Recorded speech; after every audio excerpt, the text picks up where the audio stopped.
Hello, everybody. Dorothy Morgan here, longtime professional astrologer. We're going to talk about the astrology for April 27th.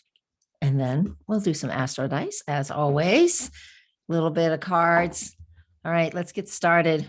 Yesterday, just after I posted everything, I realized the video was labeled April 30th and the thumbnail was labeled the 24th. I was all messed up yesterday. Yesterday was April 26th, no matter what all of my files said. It's craziness, right? Well, hey. So let me share my screen with you. I'm going to share the astrology chart, and here we go. Ta-da, there we are. This is what it looks like for today, Wednesday, April 27th. The moon is staying in the sign of Pisces. Let me actually get my ephemeris for this one until just after noontime, Eastern Daylight Time. All right. So that means the moon throughout the 26th and the 27th is making all kinds of conjunctions to all the Pisces things, really heightening our sensitivities, like I mentioned yesterday. It's also Venus and Neptune are conjunct later on this afternoon, and that time frame is 3:12 p.m. Eastern Daylight Time. However, feeling it all day today as well. And that brings us into sensitivities, creativity, allowing things to flow. All right. We are in the balsamic lunar phase. We are in that final eighth of the cycle. Most people know the lunar cycle in 4, but there's actually 8 phases of the moon. And we're in the final one, and that is called the balsamic lunar phase. Astronomers call it a waning crescent, but astrologically, balsamic lunar phase, release, let go, surrender, distill information, really get the info, bring it into just what it really, the essence of what it is, like flower essences and distilled herbs and medicines, even spirits, right? So these are things that we can do. We can do it through communication and information, because we still have Mercury making its applying aspect to Pluto. Mercury is going to do this 3 times because it's about to retrograde. It's in the lunar, it's in its shadow already. So it will make a trine aspect to Pluto 3 times. We'll talk about that as we get to it.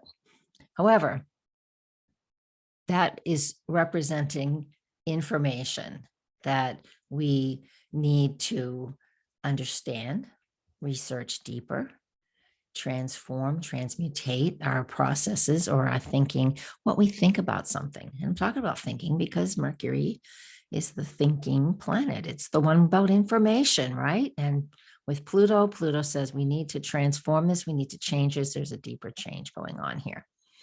I believe Elon Musk just bought Twitter. Mercury to Pluto. There's going to be a lot of repercussions with that one. We'll see. Time will tell. Time will tell. One way or another, right? Okay. So the astrology for today, April 27th, distill information. We are sensitive. We need to make sure that we honor that in ourselves and others, and process what you can, what information is necessary for you to process, but however, let go of what is not working. And then for those of you who are creatives, this is also an incredibly creative period for art, for whatever you create with spirit. And some of us could be just really downright confused about what's going on in the world. Once the moon gets into the sign of Aries, again, Eastern Daylight Time, that's 12:10 p.m. Eastern Daylight Time when the moon enters the sign of Aries. So we'll finally have some fire and some movement and some action. So while the moon is in the sign of Aries, and that will be, again, half of the 27th, all of the 28th,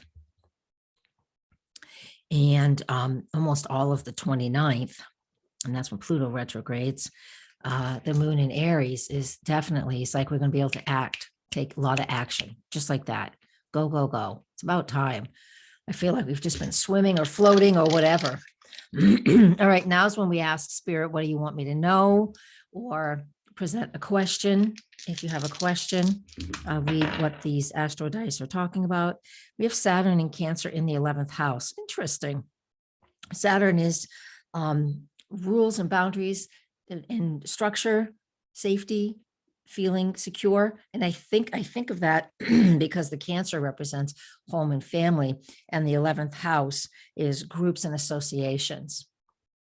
So some of the things astrologically that we do with the Pisces that's in the sky has to do with compassion and understanding for, say, even disenfranchised people or people that you would like to help and serve. The 11th house is groups and associations, right? Excuse me. And humanitarian causes. So this shows me that Saturn in Cancer in the 11th house, if somebody here is in need of, if they need a safe place to live, a group home, or somebody you may be interested in volunteering at say a homeless shelter, for example, or a place where people need to, get off the streets, or I'm trying to think of other types of, you know what I'm saying, other types of groups of disenfranchised people. Maybe you want to volunteer there or make a donation, help out. Okay. There are a lot of people that are going through major housing issues right now, and a lot of people feeling very, very insecure in their home front. Saturn in Cancer in the 11th house tells me that too, when I roll those dice energetically. So maybe there is someone out there, more than one, I'm sure there's plenty of people who watch this, who are looking, either need some home security, coming together with friends and families, or you want to help out in some way because maybe you were there and now you're not. Moon's going to connect with Chiron throughout the next couple of days too. So more astrology on my Patreon. Please come and join us there if you'd like to financially support me. You're also welcome to book a session. It's my profession for decades now. I'm not a youngin. We're gonna Circle of Life is on the bottom. Soul Source Astrology. I watch her all the time, Jennifer at Soul Source Astrology, and she always does that. She'll oh, we got the smudging ceremony. I talked about that yesterday, smudging. She'll split the deck in half and do that, which is cool. So that's why I've been looking at the bottom lately.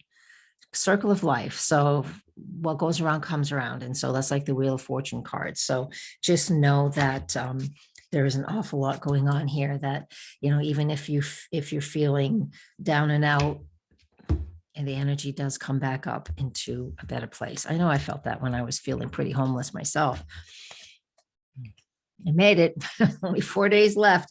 So the card I actually picked was Spirit Keeper of the East. And this is about engaging in new energy. It's the East where the sun rises. It's a fresh new day every day. So even though all of the lunar phase that we're in, we're coming into an eclipse. Again, right now we're releasing a lot over the next few days. And then the astro dice are talking about security, emotional security, home security, with groups or disenfranchised groups of people, humanitarian causes. And then the circle of life, like it will come back around if something is leaving, or you can feel something new coming in. And then Spirit of the East is about those new adventures. It's a new day. Let's start fresh every day. All right. I'm going to leave us with that for now. Thank you guys very much. And any last words? No, I'll leave us with that. Blessings, everybody. Namaste.